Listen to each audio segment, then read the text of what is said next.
स्वागत है बच्चों आपका आज के सेशन में। एक्सरसाइज 6.3 का प्रश्न 7 है। देखिए, एक विद्यालय में कक्षा 8 के सभी विद्यार्थियों ने प्रधानमंत्री राहत कोष में रुपए 2401 दान में दिए।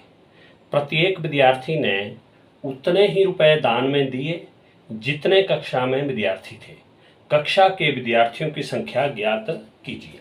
तो इस स्टेटमेंट वाले जो क्वेश्चन है इनको ज़रा ध्यान से समझना आप लोगों ने, बिल्कुल आसान होते हैं।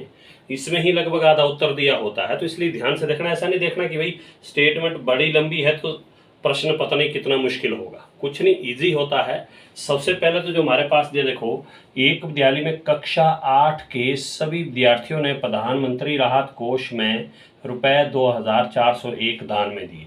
सिंपल सा लिखना तो आप यहाँ से आगे लिख सकते हैं कि कक्षा 8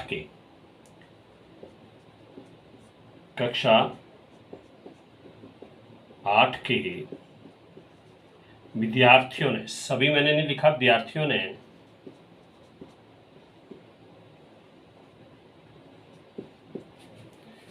प्रधानमंत्री राहत कोष में दान दिए। प्रधानमंत्री राहत कोष में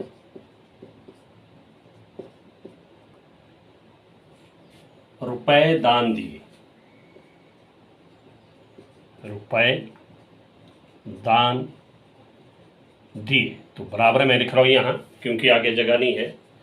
तो कितने दिए उसने, देखिए वो दिए है रुपए 2401। अब उसके बाद देखो आगे क्या कहा है इन्होंने, प्रत्येक विद्यार्थी ने उतने ही रुपए दान में दिए जितने कक्षा में विद्यार्थी थे। मान लो कक्षा में विद्यार्थी थे 10, तो हर विद्यार्थी ने 10 रुपए दिए। देखो प्रत्येक मतलब हर एक विद्यार्थी ने उतने ही रुपए दान में दिए जितने कक्षा में विद्यार्थी थे। तो मान लो कक्षा में विद्यार्थी थे आपके पास 10, तो हर एक विद्यार्थी ने 10-10 रुपए दिए। तो 10-10 दे तो 10 दाए 100, यानी कि 10 और 10 का क्या बन जाएगा, आपके एक पेयर बन जाएगा। पेयर मतलब जोड़ा बन जाएगा। तो जोड़े बनने वाले प्रश्न जो आपके वर्गमूल में आप फाइंड आउट करते हैं। तो उसके बाद लास्ट में देखिए क्या कहा इन्होंने, कहा कि कक्षा के विद्यार्थियों की संख्या ज्ञात कीजिए। तो लिख सकते हैं आप, कक्षा 8 है तो यहीं से कक्षा 8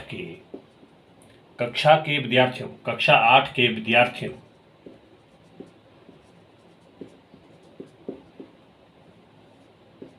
की संख्या बराबर है। अब देखो मैंने क्या कहा आपको, क्या करेंगे आप इसमें, आप करेंगे इसका वर्गमूल फाइंड आउट करेंगे। आप क्या करेंगे, वर्गमूल फाइंड आउट करेंगे। क्यों, मैंने जैसा भी आपको एग्जांपल में कहा, देखिए प्रश्न में ये रफ वर्क है। जैसे देखिए इन्होंने कहा, देखिए कि प्रत्येक विद्यार्थी ने उतने ही रुपए दान में दिए जितने कक्षा में विद्यार्थी थे। मान लो आपके पास थे 10 विद्यार्थी, कक्षा 8 में कुल 10 विद्यार्थी है, तो कहा है कि प्रत्येक विद्यार्थी ने उतने ही रुपए दान में दिए जितने वो विद्यार्थी थे। अगर 10 विद्यार्थी है तो हर विद्यार्थी ने 10 रुपए दान में दिए, यानी कि 10 दाए 100, 10 और 10 का क्या बन जाएगा, देखो जोड़ा बनता तो वो बनता आपका वर्गमूल में। तो हम क्या निकालेंगे, इसका वर्गमूल। क्या निकालेंगे, इसका वर्गमूल। यही चीज समझने को होती है, जो ध्यान से समझना आपने, और कुछ नहीं है। तो अब आप इसका वर्गमूल फाइंड आउट करेंगे। देखिए यहाँ पर 2401 का, चाहे आप गुणनखंड विधि से ही निकालेंगे आप इसको। तो देखिए यहाँ पर इकाई अंक क्या है, 1 है। तो 1 आपका 2 से नहीं जाता है, ठीक है ना, क्योंकि 1 आपका 2 से जाएगा नहीं। फिर जोड़ी 4 1 5 5 2 7, 7 आपका फिर 3 से जाएगा नहीं। फिर आती किसकी बारी, 7 की बारी आती। देखो 7 से देखिए, क्योंकि 7 की होता, तो करके देखिए। 7 3 21, 22 23 24, 3 बच गया 30, 7 चौके 28, 29 30, 2 बच गया 21। तो 7 से जा रहा, देखिए 7 3 21, 22 23 24, 3 बच गया, हो गया 30, 7 चौके 28, 2 बच गया 21, 7 3 21।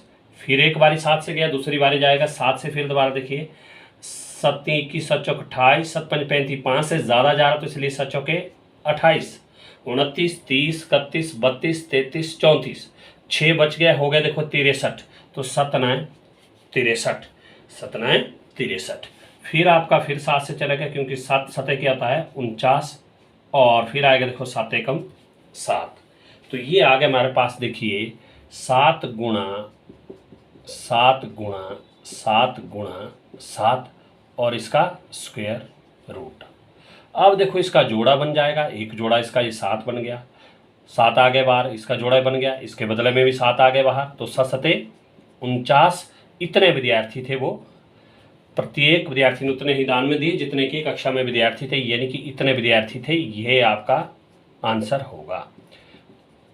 तो ये प्रश्न में ही क्लियर होता है कि हमें कहा था कि प्रत्येक विद्यार्थी ने उतने ही दान में दिए जितने की कक्षा में विद्यार्थी थे। तो मैंने कहा कि जैसे आपके पास मान लो 10 विद्यार्थी है तो हर विद्यार्थी ने 10 रुपए दिए, यानी कि 10 और 10 का क्या बन गया, जोड़ा बन गया। जोड़ा बन गया तो आप वर्गमूल में जोड़ा बनाते हैं, तो इसलिए क्या निकालेंगे आप, इसका वर्गमूल निकालेंगे।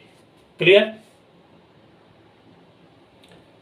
प्रश्न 8 है, देखिए, एक बाग में 2025 पौधे इस प्रकार लगाए जाते हैं कि प्रत्येक पंक्ति में उतने ही पौधे हों जितनी पंक्तियों की संख्या है। पंक्तियों की संख्या और प्रत्येक पंक्ति में पौधों की संख्या ज्ञात कीजिए। फिर मैं कह रहा हूं कि स्टेटमेंट वाले क्वेश्चन को देखकर आपने घबराना नहीं है कि भाई स्टेटमेंट वाला क्वेश्चन है तो कैसे करेंगे। बिल्कुल इजी कुछ नहीं है। पहले तो आप पहली लाइन पकड़ेंगे, देखिए कि एक बाग में 2025 पौधे इस प्रकार लगाए जाते हैं, यानी कि 2025 क्या है, पौधों की संख्या है, कुल पौधों की संख्या किस बाग में। तो लिख सकते हैं आप बाग में, बाग मतलब बगीचा, बाग में पौधों की कुल संख्या, वो देखिए कितने दी है, 2025। क्वेश्चन में क्लियर है, देखिए कि एक बाग में 2025 पौधे हैं, यानी कि पौधों की संख्या जो है 2025 है। बाग में पौधों की कुल संख्या, पौधों की कुल संख्या बराबर है 2025। अगर सिंपल सा लिखना, बाग में पौधे 2025, ऐसा भी आप लिख सकते हैं। उसके बाद देखो प्रश्न में क्या कहा है, एक बाग में 2025 पौधे इस प्रकार लगाए जाते हैं कि प्रत्येक, यानी कि हर एक पंक्ति में उतने ही पौधे हों जितनी की पंक्तियों की संख्या है। बिल्कुल वैसा ही जैसे पहले वाला प्रश्न था, पहले मैंने 10 लिए थे, उन्होंने कहा कि प्रत्येक पंक्ति में उतने ही पौधे हैं जितनी पंक्तियों की संख्या। मान लो पंक्तियों की संख्या हमारे पास 15, पंक्ति मतलब जो हमारे पास लाइन होती लगी हुई, एक पंक्ति यानी कि कतार होती लगी हुई, मान लो जितनी पंक्तियों की संख्या, यानी कि मान लो पंक्तियों की संख्या 15 है, कहा है कि पंक्ति में उतने ही पौधे हों जितनी की पंक्तियों की संख्या। पंक्तियों की संख्या अगर 15 है तो पौधे भी हर एक पंक्ति में 15 ही होंगे। तो इसका मतलब देखिए फिर 15 और 15 का क्या बन गया, आपका जोड़ा बन गया। जोड़ा बन गया तो जोड़ा आपका वर्गमूल में बनता है, तो इस समय भी आप वर्गमूल निकालेंगे। और लास्ट में पूछा क्या है कि पंक्तियों की संख्या, पहले तो पंक्तियों की संख्या कहा तो आप लिखेंगे, इसलिए पंक्तियों की संख्या, दो चीजें पूछी देखो, पंक्तियों की संख्या और प्रत्येक पंक्ति में पौधों की संख्या। तो पंक्तियों की संख्या, पंक्तियों की संख्या बराबर है, अब फिर भी आप इसका क्या करेंगे, वर्गमूल करेंगे। क्यों, क्योंकि कहा कि प्रत्येक पंक्ति में उतने ही पौधे हैं जितने पंक्तियों की संख्या। मैंने कहा कि पंक्तियों की संख्या अगर 15 है तो हर पंक्ति में उतने ही पौधे 15 ही, यानी कि जोड़ा बन रहा है, तो जोड़ा बनता वो आपका वर्गमूल में बनाते हम, तो इसलिए इसका भी क्या निकालेंगे आप, इसका वर्गमूल आप इसका फाइंड आउट करेंगे। तो अब आप 2025 का वर्गमूल निकालेंगे फिर वैसे ही। तो देखिए इकाई अंक 5 है, ये तो 2 से जाएगा नहीं। फिर उसके बाद 3 की बारी आती, तो जोड़िए, 5 × 2 7, 7 × 2 9, 3 से जा रहा है, तो देखिए 3 × 5 15, 3 × 6 18, 19 20, 2 बच गया 22, 3 × 7 21, 1 बच गया 15, 3 × 5 15। फिर 3 से देखिए, 3 × 2 6, फिर 3 × 2 6, 1 बच गया 15, 3 × 5 15। फिर जोड़िए, 5 2 7 2 9, फिर 3 से जाएगा, तो देखिए 3 7 21, 3 7 21, 1 बच गया 15, 3 × 5 15। फिर 3 से जाएगा, देखिए 3 2 6 और 1 बच गया 15, 3 × 5 15। और फिर आगे देखिए 5 से 5 5 25 और फिर 5 से 5 एकम 5। तो ये आ गए हमारे पास फैक्टर्स के, देखिए ये आ गए हमारे पास 3 × 3 देखिए 4 बार या 1 2 3 4 बार 3 आ गया, लिख दिया। फिर 2 बारी 5 है तो गुणा 5 × 5। अब एक जोड़ा इसका बन गया, 3 आ गया बाहर, एक जोड़ा इनका बन गया, इसके बदले भी 3 बाहर, एक जोड़ा इनका बन गया, उसके बदले 5 बार, अनरूट खत्म। तो 3 3 9 5 45, 45 के आगे पंक्तियों की संख्या, यानी कि पंक्ति है हमारे पास 45। ये आपका पहला आंसर हो गया। देखो इन्होंने कहा थी कि पंक्तियों की संख्या और प्रत्येक पंक्ति में पौधों की संख्या, तो लास्ट में लिखेंगे आप इसलिए प्रत्येक पंक्ति में पौधों की संख्या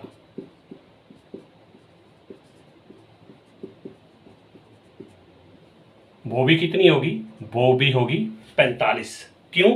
क्योंकि कहा देखो जितनी हमारे पास पंक्ति है उतने ही देखो उसमें पौधे हैं, तो जितनी पंक्ति आएगी उतने ही उसमें पौधे हैं, तो ये आपका आंसर होगा।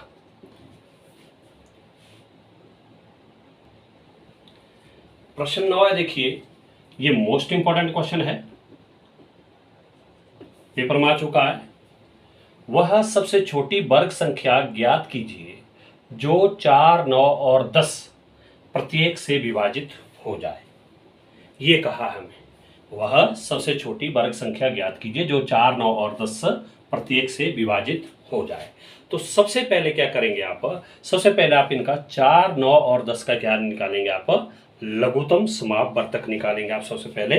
तो आप लिखेंगे कि 4, 9 और 10 का लघुत्तम समापवर्तक बराबर है। तो 4, 9 और 10 का लघुत्तम जैसे आप निकालते हैं उस तरह से निकालेंगे। देखिए 4, 9 और 10, तो देखिए सबसे पहले हम 2 से चलाते हैं। देखिए 2 दूने 4, 2 चौके 8, 2 पंजे 10 नहीं होता, 9 का 9 रहने दीजिए, 2 पंजे 10। फिर आपका 2 से चलेगा, 2 एकम 2, 9 होगा नहीं, रहने दीजिए, 5 का 5। फिर देखिए अब 3 की बारी आती है, 2 के बाद 3 से 9 जाता है, 3 3 9 और 5 का 5। और फिर देखिए 3 एकम 3 और 5 का 5। फिर देखिए अब 5 से 5 एकम 5। तो ये हमारे पास आ गया। तो अब इसका जो लघुत्तम होगा वो होगा इन सब का गुणा। क्या होगा, इन सब का गुणा। तो देखिए 2 गुणा 2 गुणा 3 गुणा 3 और गुणा 5। तो अब अगर आप ध्यान से देखें इसको, तो आप इसको गुणा करेंगे। देखिए 2 दूने 4 3 12, यहाँ रफ में आप गुणा कर सकते हैं। 2 दूने 4 3 12, 12 हो गया। देखो 2 दूने 4 3 12, फिर 3 3 दूने 6, 3 एकम 3, फिर 5 बच गया, 5 से 5 के 30, 35 15 3 18, 180 आ गया इसका लघुत्तम समापवर्तक। ये आ गया मेरे पास। तो अब देखिए यहाँ पर भी इसमें आपने ध्यान रखना। देखो 2 का जोड़ा बन गया, 3 का भी बन गया, हमारे पास किसका जोड़ा नहीं बना, 5 का नहीं बना। क्या किसका जोड़ा नहीं बना, हमारे पास 5 का जोड़ा नहीं बना। तो इसलिए क्या करेंगे आप, जो हमारे पास 180 आया, आप क्या करेंगे, आप लिखेंगे यदि हम संख्या 180 को 5 से, जिसका जोड़ा नहीं बना, 5 से गुणा करें तो प्राप्त संख्या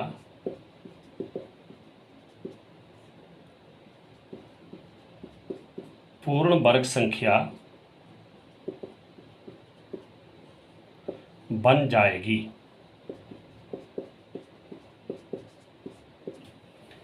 तो इसलिए देखो इन्होंने कहा कि सबसे छोटी वर्ग संख्या, तो लास्ट में लिख सकते हैं आप इसलिए सबसे छोटी वर्ग संख्या, इसको लिखने की जरूरत नहीं कि जो 4, 9 और 10 से विभाजित हो, कोई जरूरत नहीं इसको लिखने की। सीधा आप क्या करेंगे, 180 आया तो 180 और गुणा करेंगे आप 5। अब 5 से इसको गुणा करेंगे, जिसका जोड़ा नहीं बना उससे गुणा करेंगे। 5 0 0, 8 45, 5 कम 5 4 9, तो ये 900 और ये आपका आंसर होगा। तो इस तरह से आप स्टेटमेंट वाले क्वेश्चन को आप ध्यान से करेंगे। तो आपने बार बार ये वीडियो देखनी है। यदि आपको वीडियो पसंद आएगी तो लाइक कीजिए, शेयर भी कीजिए और सब्सक्राइब भी कीजिए। Okay, thank you.